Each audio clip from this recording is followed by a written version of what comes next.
Hello, welcome to this tutorial. So we're going to go over how to take exam practice questions. So you're going to go to the homepage of the law library, scroll down to most used databases, and then click on West Academic Study Aids.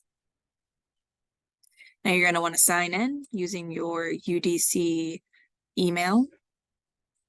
And then scroll down to the bottom where you'll find Exam Pro practice questions. Click on that. That'll take you to this page where you have lots of subjects to look at. Let's take a look at torts. Sometimes you have to launch. And then you've got all these exams. So these are little practice quizzes.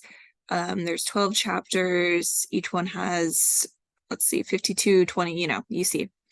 I already started this one, but then you can take these practice quizzes and then it'll give you the answers and tell you what you did right, did wrong.